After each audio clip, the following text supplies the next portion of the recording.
Vamos a empezar, ¿de acuerdo? A ver, la bibliografía que he tomado es de un artículo del New England y un artículo de una revista francesa que es muy interesante porque fue más enfocado en lo que es la semiología, ¿no? Esto fue más enfocado en lo que es el tratamiento, ¿sí? Tienen ustedes que saber también que cuando quieran hablar sobre criterios de diagnóstico de falla renal, cuando quieran hablar de anemia, enfermedad renal crónica, manejo de la presión arterial, enfermedad renal crónica, desórdenes minerales óseos en la enfermedad renal crónica, glomerulonefritis, diabetes, como ustedes están viendo acá, tienen que entrar a alguna página donde hay información al respecto. Y ustedes pueden, por ejemplo, en su navegador colocar este código y les lleva a estas guías que les acabo de mencionar, ¿no? Bastante información he sacado de ahí también, sobre todo cuando hablamos de criterios de diagnóstico, algunas pautas de tratamiento importantes, ¿no? Obviamente es extenso, ¿no? O sea, no son cosas, pero como ustedes, seguramente alguna vez les he presentado, yo les enfoco hacia dónde, primero hacia definir el problema y luego, ¿no? Cómo plantear el tratamiento, ¿no? Siempre les planteo, termino siempre con alguna parte de mi tratamiento, aunque el curso es de semiología, pero tienen que tener siempre idea de cómo debe terminar las patologías, cómo se debe considerar, ¿no? Bajo qué criterios utilizarlo, el manejo de determinadas patologías. Y como ven ahí, la CADIGO es una fundación global dedicada a mejorar el cuidado y evolución de los pacientes en enfermedad renal crónica. Lo gobierna un comité internacional representado por 25 países en 5 continentes. Cada 3 años se renuevan los miembros por tercios. Y la misión es mejorar el cuidado y la evolución de los pacientes con enfermedad renal crónica a nivel mundial y promover la coordinación, colaboración e integración de iniciativas en el desarrollo e implementación de guías de práctica clínica, ¿no? Las voy a ir presentando algunas partes que me parecen importantes, las voy a ir presentando en el transcurso de la definición, de la presentación de este tema. Una definición de uremia o de síndrome urémico sería que sería la falla de los riñones para realizar la tarea de mantener un ambiente fluido en las células y mantener en óptimas condiciones este ambiente celular, ¿no? ¿Por qué la definición, digamos, ha cambiado en los últimos años? Porque los pacientes que tenían el síndrome urémico clásico, ¿no? Pacientes que venían vomitando, pacientes que venían probablemente con tetania, pacientes que venían con anemia marcada, pacientes que venían con aliento urémico, ya no se ven, ¿no? Ya no se ven ese tipo de pacientes por el manejo de estos pacientes, por terapias como hemodiálisis, trasplante renal, ¿no? Diálisis peritoneal, etcétera, ¿no? Entonces, ya es difícil de ver pacientes que estén con un cuadro urémico típico o marcado. Normalmente cuando un paciente ya tiene una alteración de la función renal eh, en los diferentes centros de atención, es derivado hacia centros especializados donde hay nefrólogos y los nefrólogos ya están valorando el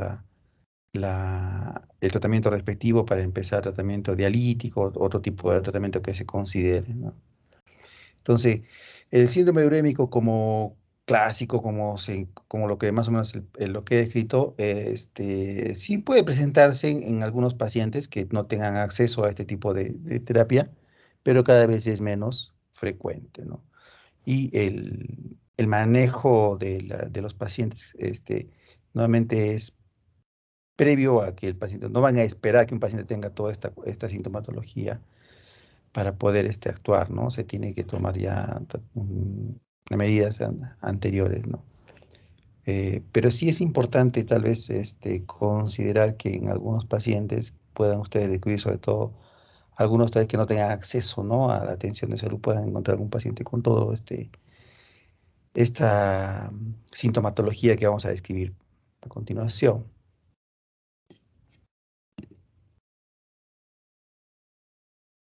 En Estados Unidos se estima que los síntomas urémicos pueden estar presentes en alrededor de 8 millones de personas, ¿no? Sobre todo en relación a que tienen un filtrado glomerular o una tasa de filtrado glomerular por debajo de 60 mililitros por minuto por 1,73 metros cuadrados de superficie corporal. Así tan largo, esa es la forma en que en que se define el filtrado glomerular, ¿no? Es la forma correcta, ¿no? 60, 70, 80, 100 mililitros por minuto por 1,73 metros cuadrados de superficie corporal, ¿no? Es la forma. Yo les voy a explicar abajo cómo hallar este filtrado, cuál es la forma correcta de hallar el filtrado glomerular de un paciente. Pero, eh, normalmente cuando este filtrado baja por debajo de 60, empiezan a tener el paciente síntomas urémicos y entonces el médico nefrólogo eh, estima la necesidad de utilizar tratamiento de corrección, que puede ser, como hemos dicho, trasplante, que es muy limitada todavía alcanzar este tipo de tratamiento, y lo más común es terapia dialítica, ¿no? Dice que en ningún momento específico delimita el inicio de la uremia en pacientes con pérdida progresiva de la función renal. Que se encuentra pacientes, o se ha identificado pacientes con, con un cuadro urémico cuando la tasa de filtración glomerular está apenas por debajo del 50% de la tasa normal, que a los 30 años la tasa de filtrado glomerular normal es de 100 a 120 mililitros por minuto por 1,73 metros cuadrados de superficie corporal. Entonces, por eso se habla de que en una tasa de 60, por debajo de 60 mililitros por minuto, ya se pudiera encontrar este cuadro clínico, ¿no? Obviamente, estoy reiterando, ¿no? Ya es encontrar un paciente con, por ejemplo, con coma, producto de uremia, ya pues algo ya es algo probablemente muy raro. Un paciente con serositis, ¿no? Un paciente con una alteración severa del estado nutricional, ya es,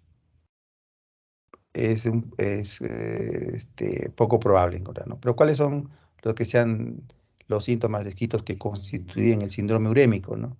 A nivel neural y muscular hay fatiga, neuropatía periférica, hay disminución de la agudeza mental, puede haber convulsiones, anorexia y náuseas, disminución de la sensibilidad olfatoria, ¿no? Y gustatoria, calambres, síndrome de piernas inquietas o piernas inquietas simplemente, disturbios del sueño. El paciente puede llegar a estado de conciencia tan alterado que puede llegar a una escala de coma de Glasgow de menos de 8, y alteraciones del potencial de membrana. A nivel de endocrino metabólico, amenorrea, disfunción sexual, disminución de la temperatura corporal, alteración de ciertos niveles de aminoácidos, enfermedad ósea debido a la retención de fosfato o al hiperparatiroidismo o la deficiencia de vitamina D.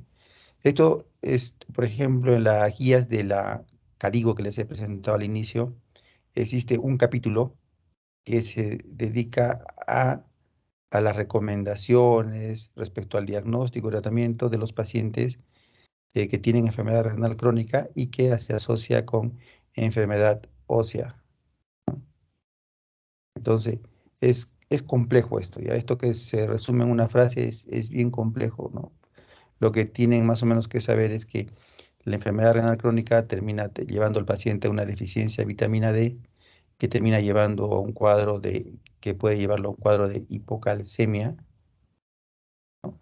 Con los síntomas de hipocalcemia, de tetania, los signos, acuérdense de los signos de Chebostek y Trousseau, que en un momento creo que por ahí les mencioné, y que como respuesta a ello, el paciente empieza a formar ya que la hipocalcemia es el principal regulador de la hormona paratiroides, empiezan a hacer una elevación de la paratormona. Eso se llama hiperparatiroidismo secundario.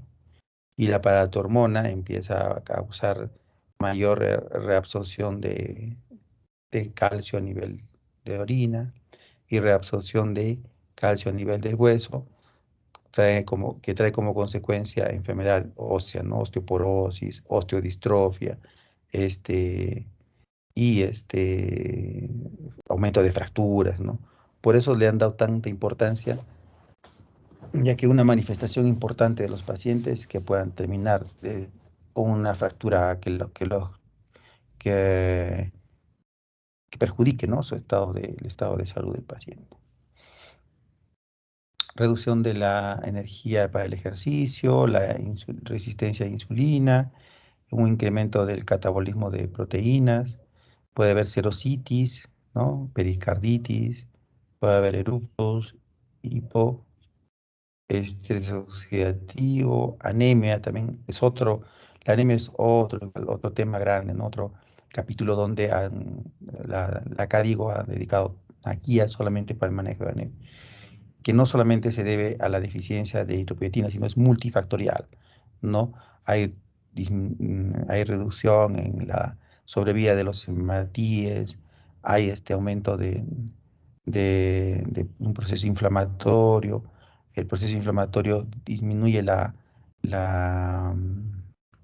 absorción de fierro a nivel intestinal, ¿no? Hay un aumento de la hepcidina, que es una hormona que secreta el hígado y que se produce como consecuencia de un proceso inflamatorio.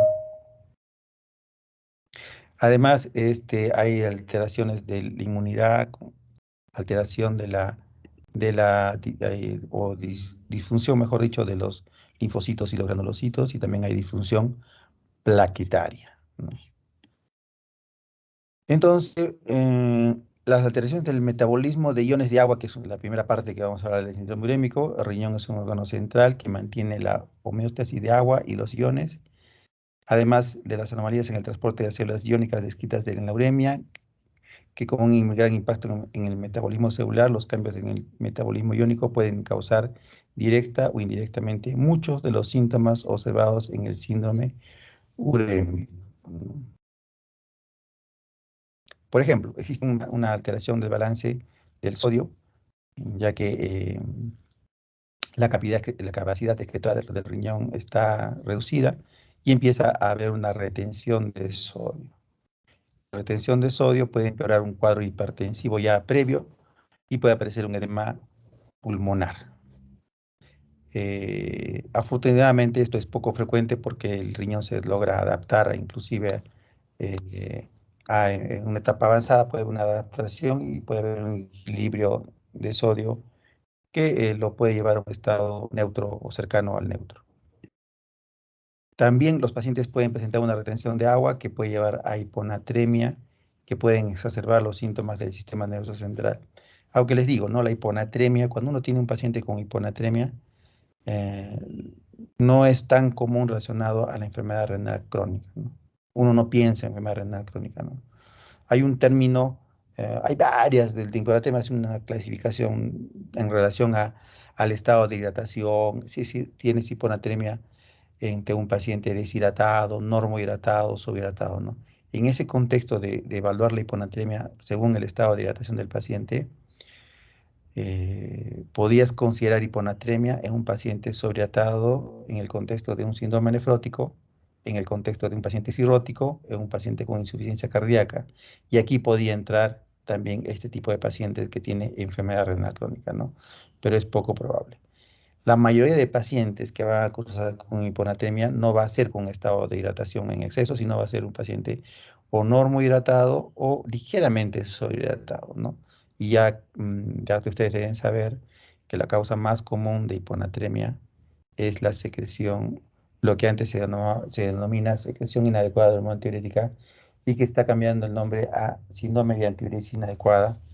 mm, y que básicamente tiene sus criterios de diagnóstico, ¿no? Pues lo más frecuente, ¿no? Es lo que más va a encontrar. No tiene que ver con el tema, solamente aquí un cuadro una clasificación, ¿no? O un algoritmo sobre el diagnóstico y la clasificación, puede ser, ¿no? Primero tienes que ver si la osmolalidad plasmática está alta, ¿no? Si está alta, tienes un paciente con hiponatremia en relación, por ejemplo, a hiperglicemia. Y si está baja, y el paciente, tienes que ver si el paciente tiene un volumen extracelular reducido o aumentado, ¿no? Como decía, si tienes un volumen extracelular aumentado, aquí podría estar falla cardíaca, cirrosis hepática, síndrome nefrótico y también la enfermedad renal crónica. Si el volumen es reducido, pues tendrás ante un paciente que tiene pérdida de sodio por vía extrarrenal o por vía renal. Si es por vía renal, puede ser diurético, nefropatía perdedora de sal, etcétera, ¿no? Y si el paciente tiene un volumen normal o ligeramente aumentado, piensas en un paciente con secreción inadecuada, hormona antidiurética o síndrome antidiuresis inadecuada, que es el nombre que se va a reconocer cada vez más. Una de los motivos, por ejemplo, si cuando tengas un paciente con síndrome urémico agudo, podemos decir como consecuencia de una falla renal aguda o una injuria renal aguda, uno de los criterios importantes para decidir la terapia de reemplazo renal es la hipercalemia, ¿no? De hecho, traes una de las emergencias médicas que requieren una atención mucho más estricta en el cuidado, en el manejo y que sea urgente en el manejo es la hipercalemia, ¿no? Entonces, la hipercalemia se asocia con frecuencia a la enfermedad renal avanzada y algunos pacientes todavía siguen presentando complicaciones, ¿no? Recuerden que la hipercalemia lo que produce es alteración en la membrana celular de los miocitos y puede conducir a una arritmia ventricular grave. Tanto la hipocalemia como la hipercalemia pueden causar trastornos, ¿no? Pero la hipercalemia es lo que se observa con mayor frecuencia. Y nosotros, cuando estamos ante un paciente con enfermedad renal crónica o enfermedad renal aguda, hipercalemia, que parte del síndrome urémico, si nosotros no tratamos en forma adecuada, no podemos manejar este disturbio electrolítico, es una indicación para llamar al nefrólogo y para que el nefrólogo empiece terapia de reemplazo renal. Entonces, igual, un algoritmo solamente para ver acá algunas cosas interesantes, ¿no? Cuando tienes un paciente con una hipercalemia severa o con cambios electrocardiográficos, o sea, tienen un paciente con hipercalemia, ustedes no deben dudar de ninguna manera, al contrario, debería eh, ser una norma pedir un electrocardiograma, ¿no? Tienen que pedir un electrocardiograma. Si en el electrocardiograma encuentran cambios como, por ejemplo, ondas T picudas, prolongación de PR, pérdida de onda P, ensanchamiento de QRS, el tratamiento es urgente. Ustedes no se mueven de la cama del paciente hasta que el paciente no se haya solucionado el problema. Eso lo repito varias veces, pero a veces veo lo de siempre, ¿no? Ah, paciente con hipercalemia, y agarran y van a la historia clínica, ¿no? Y escriben la indicación y se olvidan. No, no es así. El paciente con hipercalemia, reitero, y eso que les quede, ustedes llaman a la enfermera a la cama del paciente y y ni siquiera tienen que hacer receta para la medicación. ¿Por qué? Porque esta medicación utilizada con frecuencia para el manejo de hipercalemia está justamente en lo que se llama medicación de un equipo que tenemos en hospitalización que se llama medicamentos para pronto, le decimos nosotros, o una reserva de medicamentos para pacientes que pueden hacer un pronto, ¿no? Un paro cardíaco.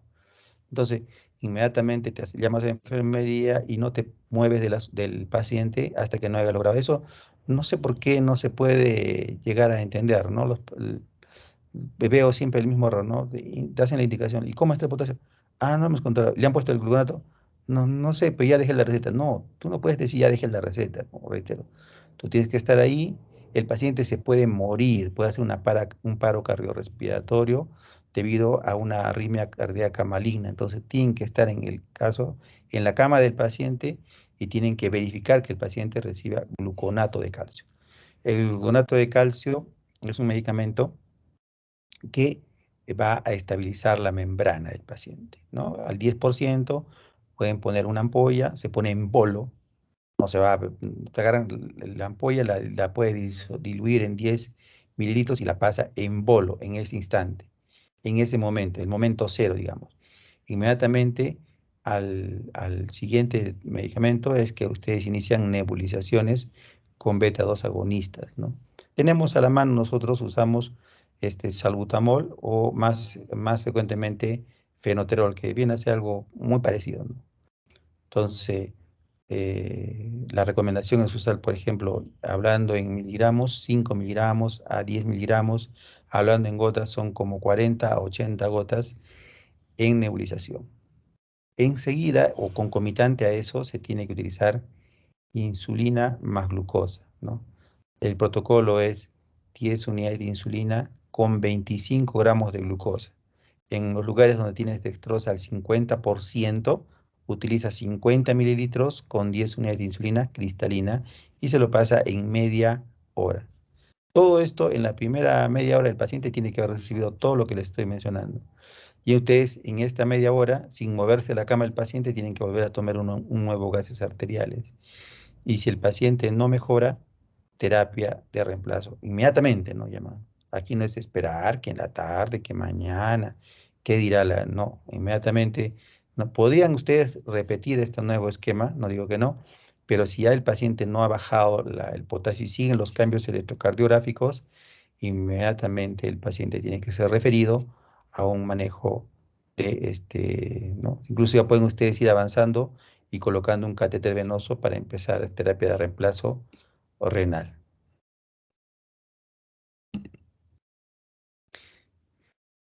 Además del el paciente puede tener y puede tener hipercalcemia, ¿no? Y ustedes pueden decir, ¿cómo va a tener hipercalcemia si, si los síntomas, algunos síntomas de la enfermedad renal crónica son debidos a hipocalcemia tetánea, ¿no? Por ejemplo.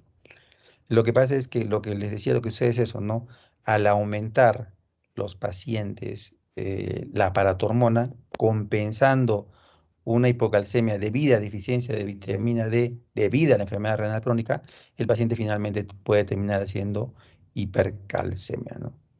Y esto puede empeorar la hipertensión, la hipercalcemia, también puede dar un problema abdominal, puede tener un hilio abdominal o a veces diarrea.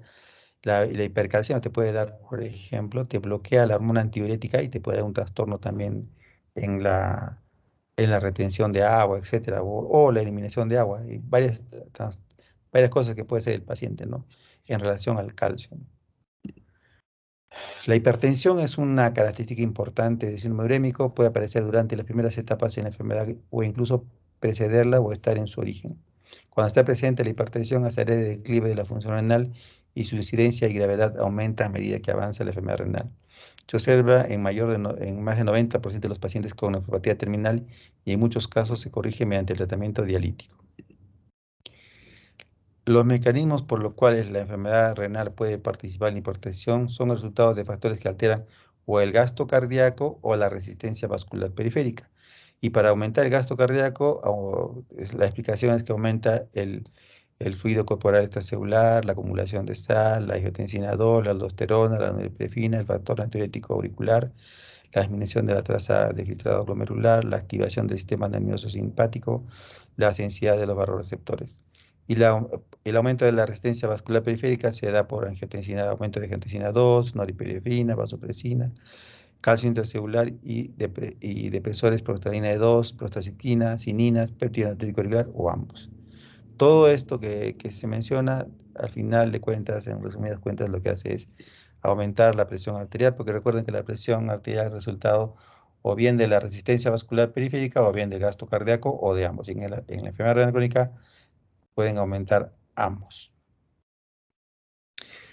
La enfermedad cardiovascular, aunque las enfermedades relacionadas con el corazón rara vez son la primera manifestación clínica en la enfermedad renal, los pacientes con enfermedad renal crónica tienen una alta incidencia en enfermedad cardiovascular y un riesgo de mortalidad mayor,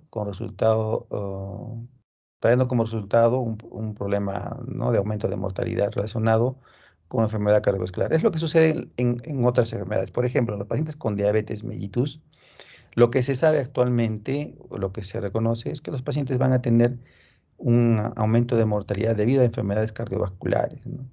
Generalmente el paciente con diabetes no termina falleciendo por una cetoacidosis, por un síndrome hipermolar, por una neuropatía periférica o por un pie diabético, ¿no? Los pacientes que hacen enfermedadmente terminan aumentando la frecuencia de enfermedades cardiovasculares, ¿no? Infarto, isquemias cerebrales, etcétera, ¿no? Entonces, estos pacientes no es la excepción, también presentan enfermedades cardiovasculares, coronarias, angina, infarto de miocardio, arritmia cardíaca, disfunción valvular, insuficiencia cardíaca, todo eso que puede ser la causa de que los pacientes puedan, la causa de fallecimiento puede ser una enfermedad cardiovascular generalmente. O en este caso, los pacientes con enfermedad renal también podían ser, como estaba hablando del potasio, algunos pacientes que no se considere el manejo adecuado, que no llegan a tiempo a su atención, pueden también fallecer de esto, de esta hipercalemia, por ejemplo, ¿no? La anemia, como les he dicho, ya es un capítulo entero en la CADIGO, ha mostrado un capítulo entero, ha desarrollado un capítulo entero sobre la anemia que tiene muchas explicaciones. La causa, obviamente, lo más asociado ha sido la disminución de la eritropoyetina humana y por eso los pacientes con anemia se ha cambiado su patrón, digamos, debido a que el uso no ya es un protocolo. El paciente con enfermedad renal crónica empiezan con tratamiento precoz con eritropoyetina recombinante y la anemia muchas veces se supera, ¿no? Recordar que la anemia asociada a enfermedad renal crónica es normocítica, normocrómica usualmente, y que dentro de los factores, aparte de la EPO, hay disminución de la deficiencia de hierro, toxicidad por aluminio, hiperparatiroidismo, deficiencia de folato, ¿no? Disminución de la vida eritrocitaria también como parte de la etiología de la anemia en los pacientes con enfermedad renal crónica. La CADIGO, dentro de las recomendaciones en los pacientes con enfermedad crónica de anemia, dice que independientemente de la edad y del estadio de la enfermedad renal crónica, se debe incluir las siguientes pruebas para la evaluación inicial de la anemia, ¿no?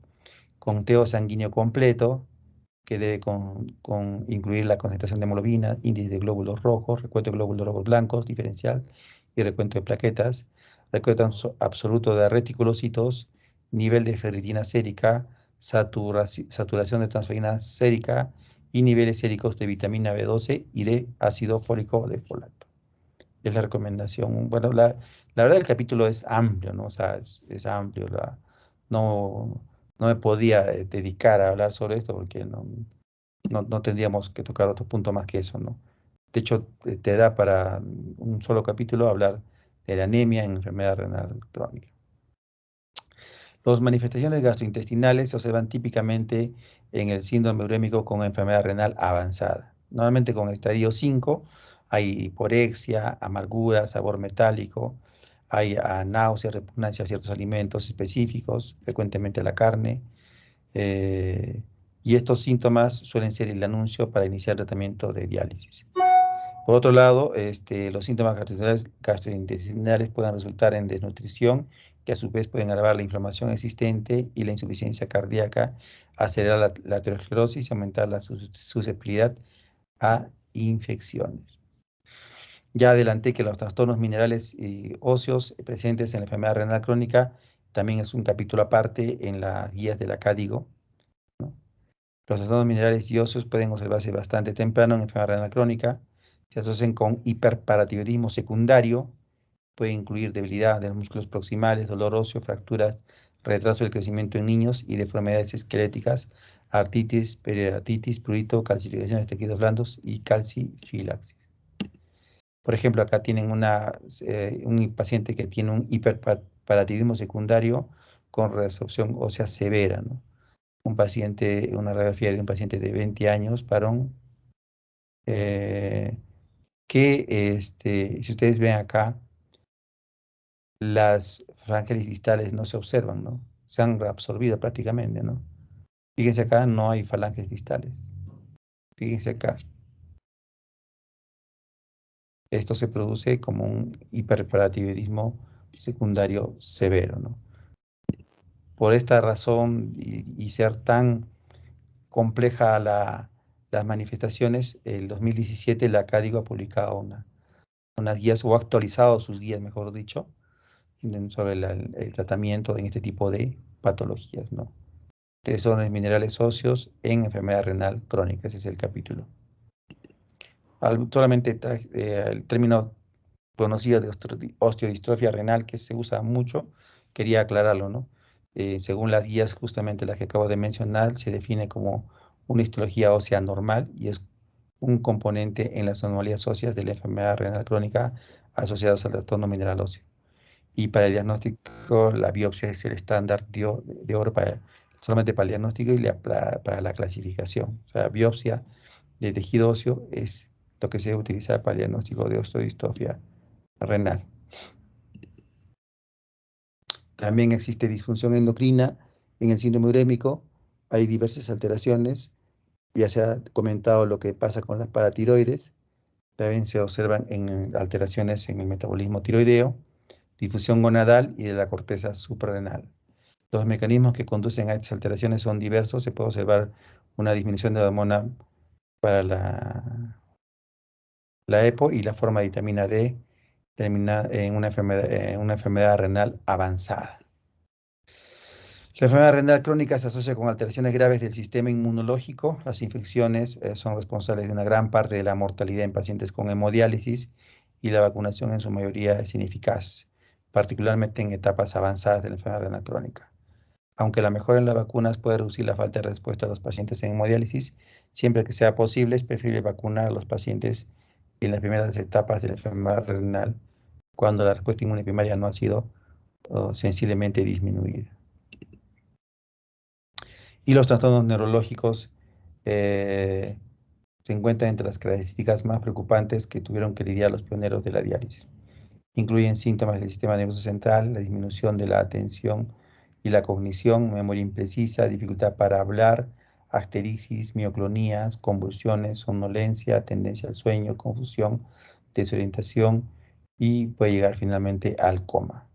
También hay manifestaciones neurológicas periféricas, disestesias o parestesias, síndrome de piernas inquietas, aumento de fatiga muscular y también puede haber calambres. No todos estos síntomas finales son debidas a lo que se llama neuropatía periférica o polineuropatía periférica, que es la manifestación de la enfermedad renal, una manifestación de la enfermedad renal crónica y de la uremia, ¿no? Ahora les hablaré sobre la definición de enfermedad renal crónica, ¿no? ¿Cómo se define enfermedad crónica? Hemos hablado de enfermedad crónica, muchas veces hemos mencionado ERC, ¿no? Entonces, la CADIGO ha publicado unas guías en el 2012 que todavía están vigentes, ya tienen bastantes años, pero están vigentes, y ha definido como la enfermedad renal crónica como anormalidades en la estructura o función renal que están presentes por más de 3 meses y que tienen implicancias en la salud. Entonces, marcadores, y acá pone marcadores de daño renal, uno o más. El paciente tiene que tener uno o más de los siguientes. Por ejemplo, albuminuria. Si el paciente X le haces una albuminuria en orina y tiene más de 30 miligramos en orina de 24 horas, o lo que se está recomendando actualmente, que es el ACR, que es la relación entre creatinina y albúmina en orina en una sola muestra, más de 30 miligramos de albúmina por gramo de creatinina, el paciente ya tiene enfermedad renal crónica. Esa es la definición de enfermedad crónica actualmente, ¿no? También puede haber alteraciones en el sedimento. Se refieren estas alteraciones básicamente a la presencia de cilindros o células epiteliales renales. La presencia de células epiteliales renales, por ejemplo, te lleva hacia un daño, ¿no?, tubular, por ejemplo, ¿no? O, por ejemplo, los cilindros hemáticos te llevan hacia un daño o te orientan hacia un daño glomerular, una glomerulonefritis. Entonces ya eso también es un marcador de enfermedad renal crónica. También alteraciones en los electrolitos, ¿no? Debido a desórdenes tubulares, por ejemplo, hipercalemia, ¿no? Anormalidades detectadas en la histología. Si tenemos una biopsia y te habla, por ejemplo, de una nefropatía lúpica estadio tal o cual, ya el paciente tiene enfermedad renal crónica. daños estructurales en una imagen, por ejemplo, te dicen que el paciente tiene una hidronefrosis renal o tiene una disminución de la corteza renal y el paciente tiene enfermedad renal crónica. O paciente que tiene historia de trasplante. El paciente que es trasplantado renal es un paciente con enfermedad renal crónica. Si el paciente no tuviera ninguno de estas que se ha descrito de estas alteraciones, la disminución del filtrado glomerular por debajo de 60 mililitros por minuto por 1,73 metros cuadrados ya es indicativo de enfermedad renal crónica. Entonces, esta es la definición según las sociedades científicas que ya mencionaba al inicio, la CADIGO, sobre la definición de enfermedad renal crónica. ¿De acuerdo? Ahora, es importante la tasa de albuminuria en enfermedad renal crónica, sobre todo en pacientes hipertensos o pacientes diabéticos. Nosotros tenemos que estar monitorizando el nivel de albuminuria en el paciente para catalogarlo como estadio A1, A2 o A3. Antes se llamaba A1 normal, A2 se llamaba microalbuminuria y A3 se llamaba macroalbuminuria. Ahora se llama estadio A1, A2 y A3 y esos estadios me sirven para iniciar terapia preventiva en los pacientes, ¿no? Si un paciente diabético, por ejemplo, me presenta un estadio A2, entonces yo tengo que actuar en el paciente para prevenir que el paciente termine en un síndrome urémico debido a una falla renal por un filtrado glomerular disminuido. Entonces, esto muchas veces precede a alteraciones en el filtrado glomerular y es importante considerar, ¿no? Entonces ustedes pueden decir, ¿y qué se tiene que hacer en un paciente para prevenir que tenga un paciente que ya tenga enfermedad, por ejemplo, en estadio A2? Pues lógico, ¿no? Si la causa del, de este estadio es un paciente, por ejemplo, hipertenso, tengo que manejar mejor mi presión arterial, utilizar antihipertensivos de forma correcta, explicarle cómo debe ser, manejar lo que es la dieta. Y si el paciente tiene diabetes y como consecuencia de la diabetes me está haciendo un estadio A3, por ejemplo, pues tengo que controlar la diabetes, tengo que de repente cambiar la medicación de la diabetes, tengo que explicarle la importancia de la dieta, de bajar de peso y tengo que probablemente en el paciente diabético utilizar eh, inhibidores de la angiotensina, de la enzima convertida de angiotensina, los IECAS, o inhibidores ARA, ¿no? De los, que son medicamentos que pueden prevenir o disminuir la progresión de una enfermedad, ¿no? Entonces tengo que pedir albuminuria a los pacientes. Esto me sirve como una medida de daño inicial, como medir si hay un daño inicial en el paciente. Y bueno, puedes pedir la albúmina en orina de 24 horas y los valores son menos de 30 miligramos en 24 horas, menos de estadio es normal, de 30 a 300 miligramos en orina de 24 horas sería un estadio A2 y más de 300 sería estadio A3, ¿no? Y acá también ustedes ven lo que decía el ACR, que es lo que se utiliza más a menudo, ¿no? Y la clasificación de la enfermedad renal crónica, ¿no? G1 más de 90, esto tiene que ver con el filtrado glomerular. ¿Cómo,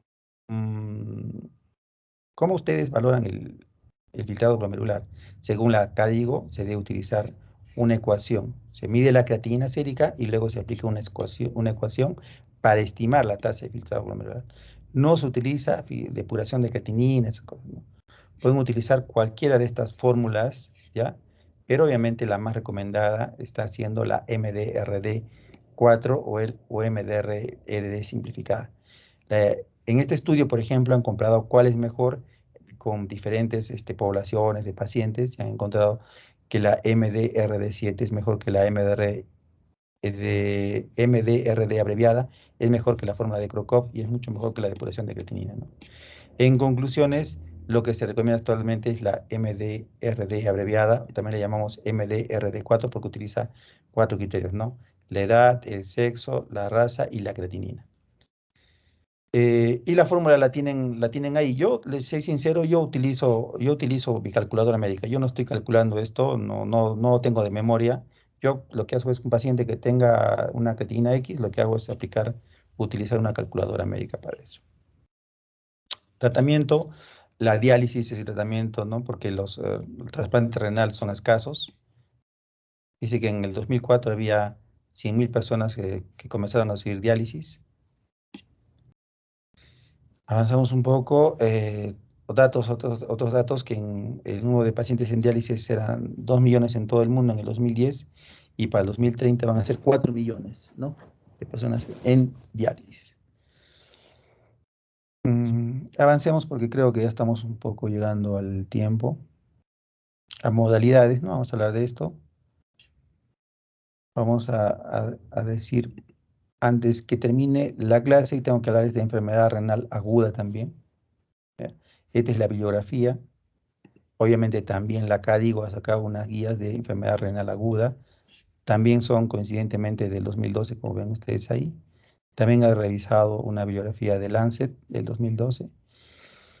Entonces, en resumen, la injuria renal aguda es un grupo heterogéneo de afecciones caracterizadas por una disminución repentina de la tasa de filtración glomerular que se manifiesta por un aumento en la concentración de creatinina sérica o disminución de la diuresis, ¿no? Que se llama oliguria y se clasifica por estadio y causa. Este tipo de lesión ocurre en el 20% de los pacientes hospitalizados con complicaciones importantes que incluyen sobrecarga de volumen, trastornos electrolíticos, complicaciones urémicas y toxicidad farmacológica. Aquí, la injuria renal aguda ocurre en el contexto de una enfermedad aguda o crónica y afecta al 20% de los pacientes hospitalizados, de los cuales el 10% requieren terapia de reemplazo renal. Esta es otra bibliografía, ¿no? Las guías CADIGO han clasificado la enfermedad renal aguda que vamos a ver a continuación. Mm, las complicaciones principales, sobrecarga de volumen, trastornos electrolíticos que ya hemos descrito en el síndrome urémico, complicaciones urémicas, toxicidad por fármacos. A pesar que los avances en la prevención y tratamiento, la mortalidad de los pacientes que requieren terapia de reemplazo renal se mantiene en aproximadamente 50%. Los pacientes que cursan con ACI puede ser en el contexto de un paciente que no tenga enfermedad renal o de un paciente que tenga ya previamente enfermedad renal crónica. La evaluación y tratamiento de la injuria renal aguda se realiza en paralelo en lugar de secuencialmente. Los objetivos son aplicar tratamientos específicos de acuerdo con la causa subyacente y brindar atención de apoyo para prevenir y tratar las complicaciones. La terapia de reemplazo renal se usa cuando las complicaciones de la insuficiencia renal no pueden tratarse únicamente con terapia médica. El ejemplo más claro, la hipercalemia. Manejo la hipercalemia de la manera que les he dicho. No puedo controlar, inicio terapia de reemplazo renal. Aquí algunos medicamentos relacionados con enfermedad renal aguda, injuria renal aguda, contrastes, aminoglucósidos, anfotericina, AINES, algunos betalactámicos, sulfonamidas, aciclovir, metotrexate, cisplatino, ¿no? IECAS y bloqueadores ARA. Definición de falla renal aguda, así como he presentado la definición de falla renal crónica, también la definición de falla renal aguda, de acuerdo a la CADIGO también, ¿ya? Incremento de la creatinina sérica por más de 0.3 miligramos por decilitro dentro de 48 horas. Por ejemplo, tengo un paciente que ingresa con 0.7 miligramos por decilitro de creatinina.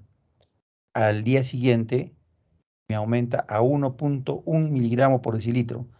Pueden, de repente, alguien que no tenga los criterios claros decir, bueno, de 0.7 a 1.1, está normal. Variación no, ya se considera como falla renal aguda, o perdón, injuria renal aguda, como quieran llamarlo, ¿no? Cumple el criterio, ¿no? Incremento de la creatinina sérica 1.5 veces el basal, ¿no? Que el paciente tiene un basal conocido o que el paciente se presume el paciente tiene, y esto ocurrió dentro de la semana previa. Ejemplo, un paciente viene ingresa con pancreatitis aguda, ingresa a emergencia con creatinina de 0.8 miligramos por decilitro. ¿Ya? Y dentro de los 3, 4 días que lo estoy evaluando, la creatinina me sube a 1.2 o 1.3 miligramos por decilitro, pongamos. Entonces, yo tengo un basal conocido, que es 0.8, me subió a 1.3. ¿Eso es más de 1.5 veces el basal? Sí, es más de 1.5 veces el basal. Entonces el paciente tiene ya enfermedad renal aguda, ¿no? También puede ser que un paciente ingrese a emergencia hoy día, ingresa con creatinina de 1.5. Yo no sé cuánto tiene su basal, pero puedo presumir por la edad, por el peso, por el sexo que tiene un determinado basal.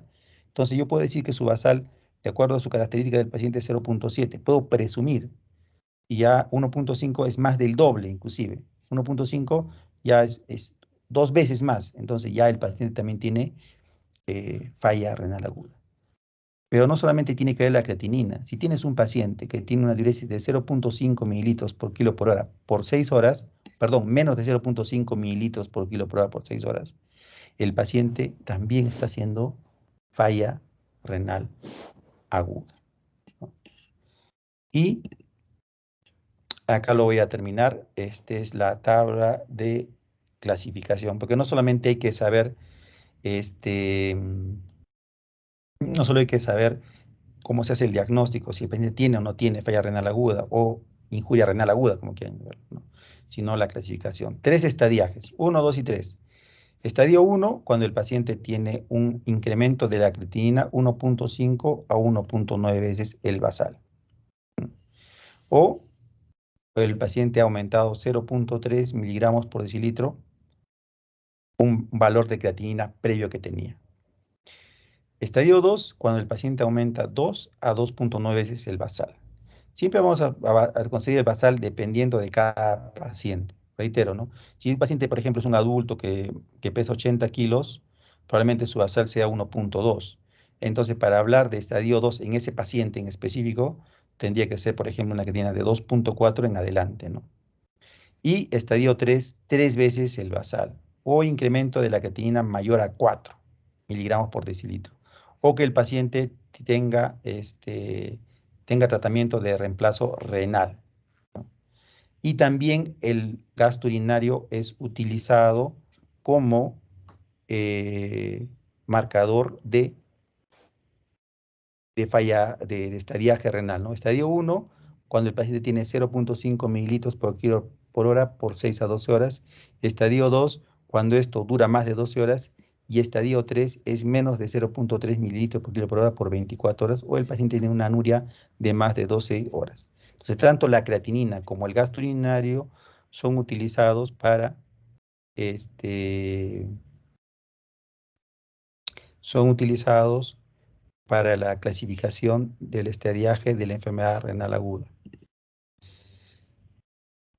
El tratamiento, ¿no? Discontinuar todos los agentes nefrotóxicos, evaluar el estado del volumen para evitar sobrecarga de volumen, monitoreo hemodinámico, monitorizar la creatinina y el gasto urinario, evitar la hiperglicemia, considerar alternativas a los procedimientos con radiocontraste, eh, y considerar también terapia invasiva, ¿no? Y aquí, por ejemplo, con un catéter venoso central, el paciente colocarle, y si el paciente no puedes controlar médicamente, lo pasas a nefrología para terapia de reemplazo renal. Y dice acá, evitar los catéteres subclavios en lo posible, ¿no? Recomienda que los catéteres sean de tipo en la yugular o en la femoral, lo que recomienda. Y solamente ya acá, cuando la necesidad de reemplazo renal, ¿cuándo sería, no? Porque esto es lo mismo que hemos hablado, el estadiaje y todo eso, ¿no? El, cuando hay sobrecarga de volumen, cuando hay desórdenes electrolíticos o complicaciones de la uremia refractarios al tratamiento médico. Estos son los criterios para iniciar terapia de reemplazo renal. Eh, Sobrecarga de volumen, disturbio electrolítico y complicaciones urémicas que son refractarias al tratamiento médico. Bueno, eso es todo, chicos. Si tienen alguna pregunta, he pasado unos minutos.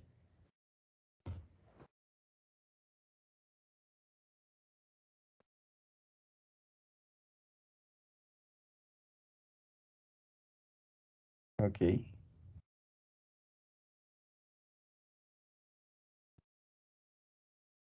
Si no hay preguntas, terminamos la clase, chicos. Chao, cuídense. Hasta Hasta luego. luego, doctor. Gracias, doctora. Hasta luego. Gracias, doctor. Hasta luego. Hasta luego, doctor. Gracias, doctor.